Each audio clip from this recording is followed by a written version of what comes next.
बीएसटीवी के public manifesto की यात्रा में आज हम हैं कवर्धा विधानसभा में। और कवर्धा विधानसभा में जहां पर हम खड़े हुए हैं इसे पंचमुखी बूढ़ा महादेव मंदिर कहा जाता है। और कवर्धा विधानसभा का एक अलग अपना धार्मिक महत्व है। ऐसा कहते हैं कि यहां पर जो मनौती मांगी जाती है वो जरूर पूरी होती है। इसलिए ही सभी राजनेता चुनाव लड़ने के पहले इस बाबा के दरबार में अपना शीश नमाने जरूर आते हैं और जीतने के बाद भी धन्यवाद करने जरूर आते हैं। आइए देखते हैं कि यहाँ पर कुछ युवा भी अपनी आगामी दिनों की कुछ योजनाओं पर तैयारियां कर रहे हैं। उनसे भी बातचीत करेंगे और जानेंगे कि क्या हाल है।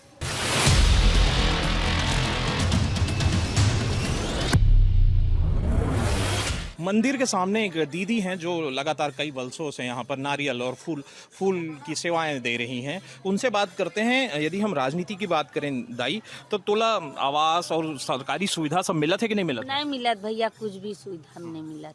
काबर नहीं मिलत है, का समस्या? अब का मालूम, जेन बोलथन हम फॉर्म भरे जाथन आवास दो भैया, तो तोर घर छोटे से बन गए दाई, लेंटर वाले बन गए, ईंटा वाले, तो छोटे जगह रही से कारण बनवाना पड़ी भैया। अब गिरे रही, फूट के रही ना घर है, तब भी से कुछ पैसा नहीं मिले रही से। तो आने वाले सरकार से का उम्मीद रखो? अब आने वाला समय में चुनाव है तो ओखर से का उम्मीद रखते हो? सरकार कैसे काम करना चाहिए? अब देखा भैया, अच्छा काम करही तब तो सरकार ठीक है, और गलत काम करही फिर से निकल जाए। वो का होना चाहिए? गरीब मन बर का सुविधा जिन्हें होना चाहिए आप लगता? मन ला जो सुविधा मिलना है वो ला देना चाहिए सरकार मन ला।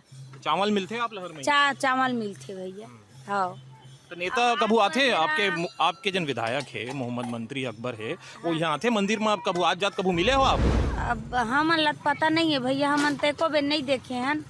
अब आत हो इत नहीं जानन हमन है। तो आपके मोहल्ला में कबू आए कोनो नेता, कोनो बात करते हैं? नहीं आए हैं। कोई नेता मोहल्ला में नहीं आवे कोनो बात? मोहल्ला में आत हो ही, लेकिन हमन मन के पहचान में तो नहीं है भैया। सरकार के सब सुविधा तो मिलते तुम्हारा? नहीं मिले भाई, कुछ सुविधा केहन दे दो भैया। भैया इंदिरा आवास हमारे ऊपर ला बनवा देवा, ऐसे कही के जब सेफ्टी बनवाए ना। कुछ युवा भी उनसे जानते हैं कि यदि हम राजनीति की बात करें तो राजनीति में आपके जो यहाँ के विधायक हैं और मैनिफेस्टो पर हम बात कर रहे हैं, तो क्या वो अपनी मैनिफेस्टो पर काम कर रहे हैं और कुछ मांगे पूरी हो रही हैं या कुछ विकास हुआ है शहर का? केवल जनता को, छत्तीसगढ़ के हमारे कवर्धा विधानसभा के जनता को छलने का काम कर रहे हैं यहाँ के विधायक मोहम्मद अकबर। और रही बात तो केवल ना हवाई और कागजी कार्रवाई हो रही है, यहाँ आदिवासियों के धार्मिक मामले में उनको आहत पहुंचाया गया है और उल्टा उन्हीं के ऊपर कार्रवाई की गई। और कुछ समय 2 साल पहले की बात है, आप सभी को जानकारी होगा, हमारे भगवा ध्वज का जो अपमान हुआ, 60,000 भाइयों को पर, हमारे हिंदू भाइयों को पर लाठीचार्ज किया गया, कार्रवाई की गई, एक पक्षी कार्रवाई किया गया और अभी तक उसमें कोई न्यायिक जाँच नहीं हुआ है। तो किस हिसाब से मोहम्मद अकबर और कवर्धा विधायक ये कहता है कि हम विकास के लिए काम कर रहे हैं? मैनिफेस्टो में यदि हम बात करें कि कुछ क्या चीज़ें आनी चाहिए जो अच्छे युवाओं के विकास के लिए कारगर होगी? सर्वप्रथम तो कवर्धा ज़िले में मेडिकल कॉलेज सिर्फ बस बोलने मात्र का है। हमारे 60,000 विधायक जो मोहम्मद अकबर हैं, जो 60,000 वोटों से जिन्होंने जनता ने जिनको जिताया है, आज तक कवर्धा में सिर्फ महला पहनने का काम किया है। ना ही आज युवा, कम से कम 36,000 युवाओं ने बेरोजगारी भत्ते का फॉर्म भरा है, ना ही अभी तक बेरोजगारी भत्ता मिला है। तो सर्वप्रथम बेरोजगारी भत्ता मिलना चाहिए। उच्च शिक्षा, आज जिले का एकमात्र सबसे बड़ा पीजी कॉलेज है जिसमें आज भी नियमित शिक्षक नहीं है। उसमें मैं सरकार से निवेदन करना चाहता हूं कि उच्च शिक्षा के लिए पहले तो नियमित शिक्षकों की भर्ती की जाए। भ्रष्टाचार के लिए भी बातें होती हैं कि कैसा है कवर्धा शहर का माहौल? हर पटवारी अभी एक पर्ची का बनवाने के लिए 3,000 रुपये ले रहा है। अभी मैं 3 रजिस्ट्री करवाया हूँ और 3 रजिस्ट्री में जाके बोला भैया मेरा पर्ची दे दो, भैया 3,000 रुपये लगेगा एक पर्ची का करके। इतना भ्रष्टाचारी बढ़ा दिए हैं पटवारी लोग का। नकल के साथ जब तक पैसा नहीं दोगे नकल नहीं मिलेगा। तो क्या कारण है, किस कारण है? क्या सरकारी जो शासन है उनका दबाव कम है अधिकारियों के ऊपर? बोलते हैं हम ऊपर पैसा भेजना पड़ता है हम लोग को करके, बोलते हैं। इतना भ्रष्टाचारी है कि कोई भी ऑफिस में जाओ बगैर भ्रष्टाचारी के कुछ नहीं होता। कवर्धा शहर के नगर पालिका के नेता प्रतिपक्ष उमंग पांडे भी हैं। आप युवा हैं और युवाओं को लेकर आगे बढ़ते हैं, तो ऐसी कौन सी चीज़ें हैं जो युवाओं के लिए करनी चाहिए सरकार को, जिसे नहीं की और जो करना था? सर्वप्रथम सरकार ने जो झूठा वादा किया है, युवाओं को बेरोजगारी भत्ता और युवाओं को रोजगार देने का काम जो इन्होंने घोषणा किया था सर्वप्रथम सरकार उसे पूरा करे। और निश्चित ही ये झूठी भ्रष्टाचार में बैठे हुए सरकार मुश्किल से 3 महीने 4 महीने बचे हुए हैं, अब जाके जनता इन्हें निश्चित रूप से बदलने वाली है और इसका बदला 3 महीने बाद जनता लेने वाली है।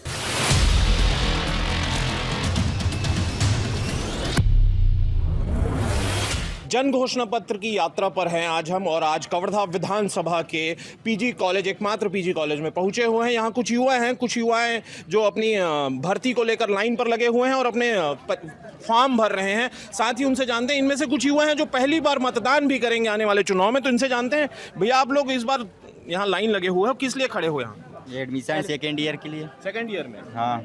तो हो गया आप लोगों का एडमिशन? नहीं हुआ? नहीं हुआ है, बहुत घुमा रहे हैं इधर उधर, 2 दिन 4 दिन ऐसे करके बोल रहे हैं। बहुत समस्या है कॉलेज में, बहुत समस्या है। क्या समस्या है आपकी? एडमिशन के लिए घुमाते हैं, कल आना परसों आना करके। और जब फर्स्ट ईयर आप लोग पढ़ाई कर रहे थे तो शिक्षकों की व्यवस्था अच्छी है कि नहीं है? क्या शिक्षकों की व्यवस्था है, मतलब ना सर लोग पढ़ाते हैं वो सुनाई नहीं देता है, माई फाइव की व्यवस्था नहीं है। अच्छा, आपने इससे पहले कभी मतदान किया है? नहीं किया हूँ। इस बार करेंगे? हाँ। तो इस बार करेंगे तो किस आधार पर करेंगे? आपको क्या लगता है कि सरकार को किन योजनाओं पर ध्यान देना चाहिए, खासकर युवाओं के लिए? युवाओं के लिए अच्छी शिक्षा की व्यवस्था करनी चाहिए, अच्छे कॉलेज की व्यवस्था करनी चाहिए, संपूर्ण सुविधा उपलब्ध कराना चाहिए, पढ़ाई के बाद रोजगार के लिए भी ध्यान देना चाहिए सरकार को। आप भी फॉर्म भरने आए हैं, आप बताइए कि इस कॉलेज के कौन से विद्यार्थी हैं? मैं first year second year private का स्टूडेंट था। इस साल मैं फाइनल रेगुलर करने के लिए बीए में आया हूँ। एडमिशन के लिए मेरा फॉर्म वेरिफिकेशन हो गया है। यहाँ लाइन में खड़ा होगा, थोड़ी देर बाद खड़ा होने के बाद रसीद कटेगा, फिर डन हो जाएगा कि आपका एडमिशन हो गया है। अच्छा, आने वाले दिनों में चुनाव है छत्तीसगढ़ में, तो आपने पहले कभी वोट डाला है? मैं वोट नहीं डाला हूँ, इस टाइम मेरा फर्स्ट टाइम रहेगा वोट डालने का, मेरा पहला एक्सपीरियंस रहेगा। किस आधार पर वोट देंगे? आधार को देखते हुए अभी तो जैसे भी है, अभी 15 साल भाजपा की सरकार थी, अभी 5 साल कांग्रेस की सरकार है। अब उसको मैं तो अपने से बता नहीं सकता, लेकिन जो भी कार्यरत हुआ है, जो भी कार्य हुआ है, उसके बारे में मुझे पता है। नहीं, लेकिन जो घोषणा पत्र बनाई जाती है सरकार और जो भी पार्टी होते हैं वो अपने घोषणा पत्र बनाते हैं चुनाव के पहले, तो इस बार यदि घोषणा पत्र बने तो आप एक युवा हैं, युवा के आधार पर आप बताइए कि किन चीज़ों को शामिल करना चाहिए? शामिल तो बहुत चीज़ें हैं, लेकिन निम्नलिखित मुख्य वो है, युवाओं के लिए जो रोज़गार है उसकी सुविधा ज़्यादातर देना चाहिए। जो भी रोज़गार मेला ज़्यादातर लगाना चाहिए। कवर्धा ज़िले में बहुत कम रोज़गार मेला लगता है, रोज़गार मेला बहुत कम ही लगता है।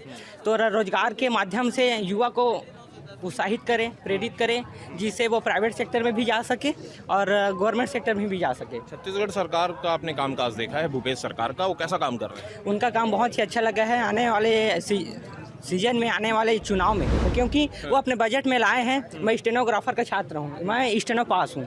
स्टेनो के लिए वो न्यायालय 78 न्यायालय घोषणा बजट पत्र में जैसा भी है वो लागू किए हैं कि 78 न्यायालय बनाएंगे। तो न्यायालय में मुझे फ़ायदा है, न्यायालय बनाएंगे, जिला सत्र न्यायालय बनाएंगे, जो भी न्यायालय बनाएंगे उसमें स्टेनोग्राफर का पोस्टर निकलेगा, सहायक ग्रेड का पोस्टर निकलेगा, उसमें युवाओं को अच्छी सुविधा मिलेगी, अच्छा रोजगार मिलेगा। मतलब सरकार के ऊपर भरोसा है? हाँ, भरोसा है।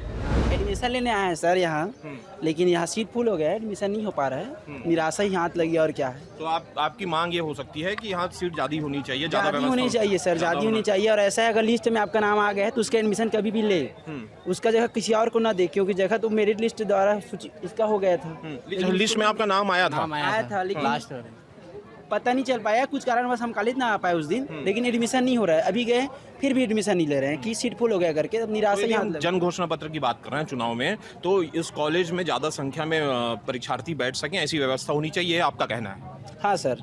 हाँ, और युवाओं के लिए और कुछ बात आप जो सरकार से आप निवेदन करना चाहें युवाओं के लिए? बस सरकार बदलो सर, मेरा उम्मीद तो यही है सर। मैं बता नहीं सकता सर अब खुल के, बाकी बताएंगे, जो बातें रखेंगे वही तो पहुंचेंगी वहां तक। कोई भी समस्या हो तो बताइए, या नहीं है तो समस्या बहुत है सर। वो सोच रहे हैं कि ऊपर में बैठ के मैं अच्छा करूं करके, लेकिन नीचे ले जो लोग हैं वो अच्छा नहीं कर रहे हैं। ये बहुत अनसाफी है, मैं बता नहीं सकता आपको। इतनी तकलीफ है कि आप बता भी नहीं पाएंगे।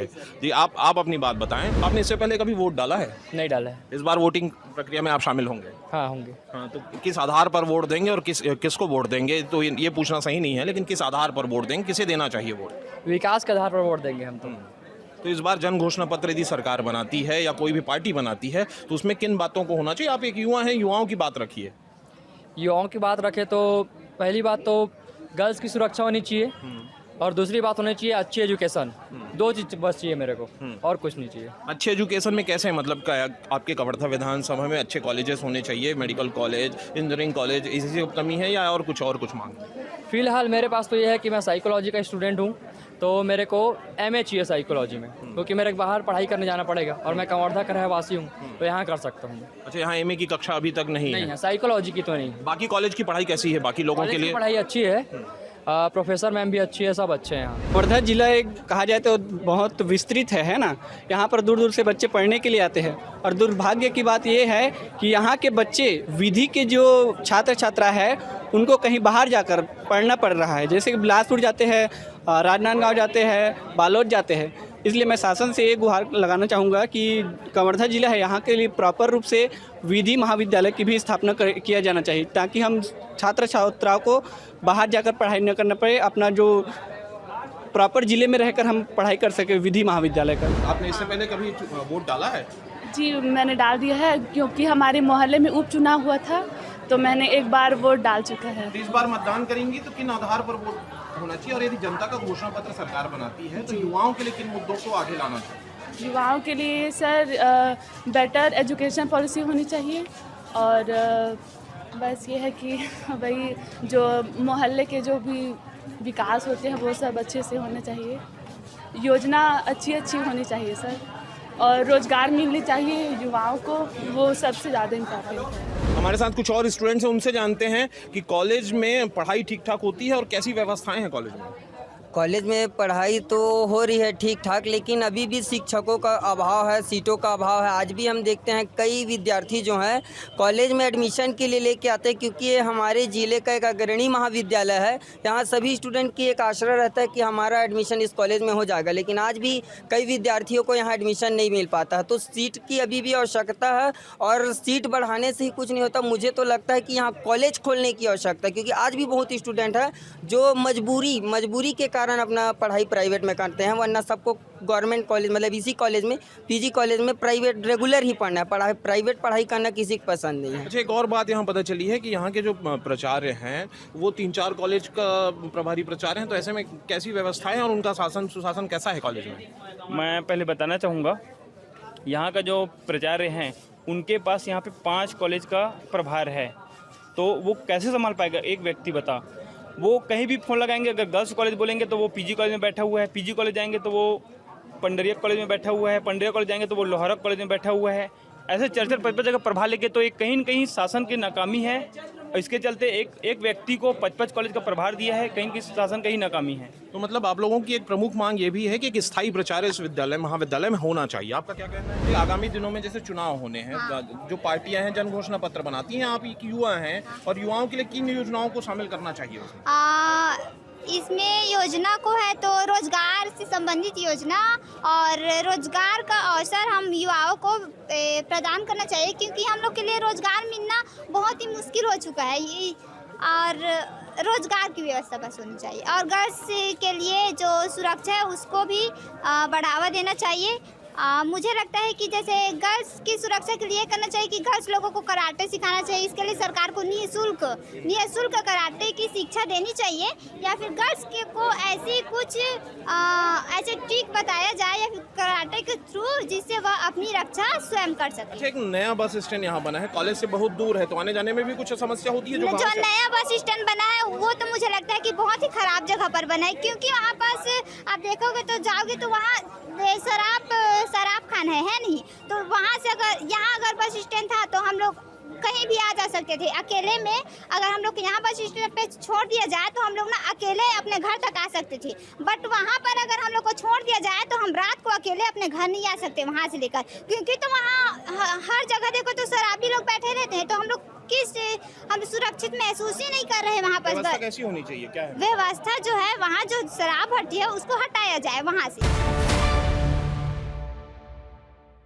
चुनावी वर्ष है, कार्यकर्ताओं में भी जोश देखते बन रहा है। अपने अपने नेताओं के जिंदाबाद के नारे तो खूब लग रहे हैं, लेकिन आने वाले समय में कुछ ही महीने शेष हैं चुनाव को, और जिस मुद्दे को लेकर हम यहाँ पर एकत्रित हुए हैं, हम सभी पार्टियों के नेताओं के बीच जाएंगे। आप लोग तय कर लें आपकी पार्टी की तरफ से कौन बात रखेगा। और हम ये जानना चाहते हैं कि इस बार यदि चुनाव होंगे तो चुनाव में घोषणा पत्र यदि बनेगा तो किन मुद्दों को आपकी पार्टी आगे लेकर जाएगी। सबसे पहले आपसे ही ले लेते हैं, आप में से आप बताइए कि यदि घोषणा पत्र बनेगा तो किस मुद्दों को लेकर आप आगे बढ़ेंगे। हमारी सर्वप्रथम सबसे पहले रहेगा शिक्षा, स्वास्थ्य, किसानों की महंगाई और स्वास्थ्य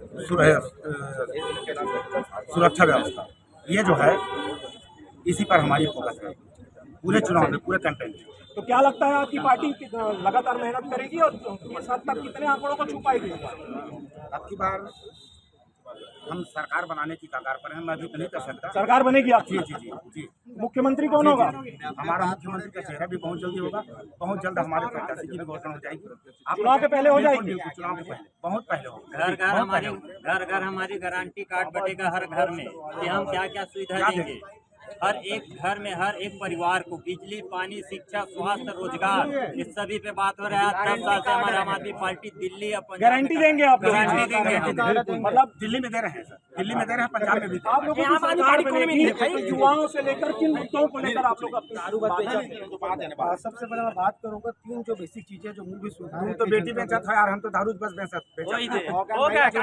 सुधार रहती जनता के लिए होती है शिक्षा, स्वास्थ्य और उसके अलावा रहती है मूलभूत सुधार। मैं शिक्षा की बात करना चाहूंगा। छत्तीसगढ़ में जब से माननीय भूपेश बघेल की सरकार बनी है और जब से हमारे अकबर भाई छत्तीसगढ़ में सरकार का नेतृत्व कर रहे, तब से लगातार आत्मानंद स्कूल के माध्यम से, आत्मानंद आपके कॉलेज के माध्यम से जो शिक्षाओं में बदलाव आया है, जो क्रांति आई है, इसका परिणाम आज ये है कि जो बड़े बड़े प्राइवेट स्कूल हैं आज बंद होने के कगार पे हैं और बड़े से बड़ा व्यक्ति, चाहे उद्योगपति का बेटा हो, चाहे करोड़पति हो, आज अपने पुत्र पुत्रियों को आत्मानंद में एडमिशन लाना चाहता है। ये थी शिक्षा की बात। दूसरा बात करें स्वास्थ्य के लिए, आज से पहले डॉक्टर रमन सिंह जी 15 साल में सरकार के मुख्यमंत्री थे।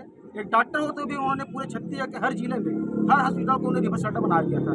आज मैं कवर्धा की बात करता हूँ। कवर्धा में आज जो हमारा हॉस्पिटल था, जो हॉस्पिटल है हम लोग का, आज कहीं ना कहीं वहाँ पर विशेषज्ञ डॉक्टर यहाँ पे नियुक्त हो चुके हैं और बहुत ही जल्द कुछ ही समय के इंतजार के बाद कवर्धा में मेडिकल कॉलेज का निर्माण होने जा रहा है, जिसकी पहल डॉक्टर रमन सिंह आज तक नहीं कर पाए थे। लेकिन माननीय मोहम्मद अकबर के नेतृत्व में आज मेडिकल कॉलेज का निर्माण होने जा रहा है, जिससे न सिर्फ कवर्धा वाले को बल्कि आसपास के जिले के लोगों को भी इसका फायदा मिलेगा। मैं तीसरी बात करना चाहूँगा, जैसे मेरे काबिल साथी ने कहा कि रायपुर का व्यक्ति आकर चुनाव लड़ता है। इस देश का संविधान आपको इजाजत देता है कि अगर इस देश का मतदाता चाहे तो कहीं भी जाकर चुनाव लड़ सकता है। और मैं दूसरा बात कहना चाहता हूँ, क्या डॉक्टर रमन सिंह कवर्धा भग के रामगांव गए थे? क्या उनका कवर्धा जनता से डर था? क्या कवर्धा के मतदाताओं को पसंद ही करते? क्या इस कारण रामगांव गए थे? ये प्रमुख मुद्दे हैं। किसान आज भी आपकी ओर आस लगाए बैठे हैं, क्या इस बार किसानों का कर्जा फिर से माफ होगा या क्या योजना रहेगी? देखिए, हमारा घोषणा पत्र तैयार कर रहे हैं, उसमें सारे लोगों से पूछकर तैयार किया जा रहा है और हमारा घोषणा पत्र इस बात की गारंटी है सभी वर्गों के हित और विकास के लिए काम करेंगे। जी, सभी वर्गों के लिए काम होगा। आप लोग अपनी बात रखिए कि आप लोगों को क्या लगता है कि किन चीज़ों को लेना चाहिए और जो सरकार वर्तमान सरकार से छूट गई है, या आप लोग कुछ नया जोड़ना चाहते हैं? निश्चित तौर से भारतीय जनता पार्टी का जो संकल्प पत्र आएगा वो गांव, गरीब, युवा, महिला, मजदूर, किसान सभी के हितों को ध्यान में रखकर हमारा संकल्प पत्र बनने वाला है। और निश्चित तौर से आने वाले समय में भारतीय जनता पार्टी एक ऐसा संकल्प पत्र लेकर आएगी जिसमें छत्तीसगढ़ का एक विकसित छत्तीसगढ़ स्थापित होगा और भारतीय जनता पार्टी का कमल खिलाने के लिए हमारा संकल्प पत्र ही पर्याप्त रहेगा। और एक एक कार्यकर्ता कांग्रेस पार्टी के जो घोषणा पत्र है, ऐसे घोषणा पत्र जो जिन्होंने ये संकल्प लिया था, इन्होंने कस्में खाई थी, उस कसम खाने वाली सरकार को उखाड़ फेंकने के लिए भारतीय जनता पार्टी के एक कार्यकर्ता इनके घोषणा पत्र को लेकर के गांव-गांव जाने वाले हैं। 60,000 की खाई को कैसे पटेंगे? बिल्कुल पटेगी, निश्चित तौर से पटेगी। भारतीय जनता पार्टी के एक कार्यकर्ता आज पूरी ताकत के साथ फील्ड में उतरकर गरीबों के आवाज बुलंद कर रहे हैं, किसानों की आवाज बुलंद कर रहे हैं। आम जनता से जुड़ा हुआ मुद्दा जो कांग्रेस पार्टी आज तक पूरा नहीं कर पाई है, उस सभी मुद्दों को लेकर आज भारतीय जनता पार्टी इनके खिलाफ खड़े होकर काम कर रही है। जी, आपके पास जो भी कांग्रेस से आप हैं, आपके पास नेतृत्व की कमी लग रही है। आपके सरकार के कुछ विधायक भी तो अपनी पार्टी छोड़कर जा रहे हैं, तो ऐसे में कैसे पार्टी चलेगी? और आप कवर्धा विधानसभा में निश्चित तौर पर सक्रिय हैं, मैं मानता हूं, लेकिन कैसे, किन मुद्दों को लेकर आप चुनाव मैदान पर उतरेंगे? देखिए, सबसे पहले तो जो कि कांग्रेस में नेता नहीं कार्यकर्ता थे, और कार्यकर्ता ही किसी भी पार्टी की रीढ़ की हड्डी होती है और कार्यकर्ता के दम पे हम चुनाव लड़ेंगे। दूसरी चीज़, जो लोग गंगा जल को रख के कसम खा के जो वादे किए थे, वो वादे तो भूल गए। गंगा मैया जैसे पवित्र जो हमारे हिंदू धर्म में है, उसको भी इन लोगों ने झूठा कर दिए। और हमारे मित्र भाजपा बता रहे हैं संकल्प पत्र, तो ये संकल्प पत्र भाजपा के कथनी और करनी में अंतर है। हम लोग इनकी तरह कोई घोषणा तो आप लोग क्या नया संकल्प करेंगे? पत्र नहीं, आप लोग क्या नया करेंगे? हम लोग घोषणा पत्र संकल्प पत्र नहीं, हम उन लोग एफिडेविट लाएंगे और उसमें किसानों का 4000 धान का समर्थन मूल्य करेंगे, छोटे जो किसान हैं उनका कर्जा माफ करेंगे, और इसके साथ ही जितने हमारे भी अनियमित दैनिक वेतन भोगी संविदा कर्मी हैं उनको हम नियमित करेंगे, और इसके साथ ही महिलाओं के लिए कवर्धा विधानसभा की बात करिए, कवर्धा विधानसभा में क्या खास होगा? कवर्धा विधानसभा में जो काम इन्होंने नहीं किया वो काम हम करेंगे। क्या काम है जो उन्होंने नहीं किया? अभी देखिए मेरा एक एक आत्मानंद स्कूल की बता रहे थे, स्कूल तो इतने खुले मैं बता रहा हूँ ना, इनके पास डेटा नहीं होगा। बोलना ब्लॉक का एक डेटा बता रहा हूँ, 50 ऐसे स्कूल हैं जहाँ एकल शिक्षक है, एक शिक्षक है। बताइए वो बच्चे कहाँ पढ़ेंगे, किनके बदौलत पढ़ेंगे? लोहारा का डेटा अलग है, कवर्धा का डेटा अलग है, उनके लिए ये कहाँ से शिक्षक की भर्ती कर पाएंगे? ये बच्चों के दुश्मन है। किसी भी गांव का विकास, किसी भी शहर का विकास शिक्षा से होता है। इनका एक सवाल जवाब दीजिए। मैं शिक्षा की अगर बात बोलूं तो 15 साल तक के जो बीजेपी के कार्यकाल रही है उनको देखते देखते जनताएं इतनी त्रस्त हो चुकी है। त्रस्त हो जाने के बाद जब कांग्रेस की सरकार बड़ी पार्टी करके विश्वास जता करके जब कांग्रेस को सत्ता में पूर्ण बहुमत के साथ लाने के बाद आज मेरे गांव के स्कूल की हालत इतनी जर्जर है कि प्राइमरी स्कूल में मिडिल और प्राइमरी स्कूल के बच्चे दोनों पार्ट डिवाइड करके। आपने कोई शिकायत की है, कभी कोई आंदोलन किया? हम इस विषय में कम से कम 2-4 बार इस विषय में सीओ साहब से बात हुई। जनपद एक बात आप बताइए। जी आप योगी कांग्रेस से हैं? जी मैं योगी कांग्रेस जी। यदि मान लो सरकार बनती है तो मुख्यमंत्री कौन होगा भाई? मुख्यमंत्री हमारा जनता जो छत्तीसगढ़ के हैं, श्री जो छत्तीसगढ़ के हैं सभी जनता जो वही मुख्यमंत्री होंगे, वही हाईकमांड होंगे। पूरा पार्टी इस बार हमारी गारंटी छत्तीसगढ़ में 15 साल तक बीजेपी के कार्यकाल में ध्वस्त हुए हमारे जनता, हमारी बहनें, हमारे भाइयों सभी लोग परेशान होकर के कांग्रेस को बनाए, तो कांग्रेस से भी परेशानी इतनी सबक दिख रही है। आज सड़क को देखो इतनी फटी हुई है। आज देखो मेरे गांव, मैं बैजलपुर से हूँ, बैजलपुर फीडर से, मड़मड़ा फीडर से लाइन आती है, तुमसरा से 33 कंप्लीट सप्लाई नहीं होने के कारण से सभी के सभी लोग आज दिन भर लाइट बंद है। इस बात की पुष्टि करता हूँ कि जब हमारी सरकार जनता कांग्रेस छत्तीसगढ़ की सरकार आएगी उस दिन आप खुद मुख्यमंत्री होंगे। मुझे बना रहे हैं, ये मुख्यमंत्री मुझे बना रहे हैं। मतलब निश्चित तौर पर देखा जा सकता है कि सभी पार्टियों के अपने अपने दावे हैं और अपने अपने वायदे हैं, लेकिन ये तो मतदाता के ऊपर निर्भर करेगा कि मतदाता किसे चुनती है, और निश्चित तौर पर मतदाता उन्हें ही चुनेगी जो उनके हक में काम करेगी। और आने वाले समय में ये देखने वाली बात होगी। लगातार हम ऐसे मुद्दों को लेकर आप सबके बीच आते रहेंगे। तब तक हम सबको इजाजत दीजिए। कवर्धा से वेदांत शर्मा।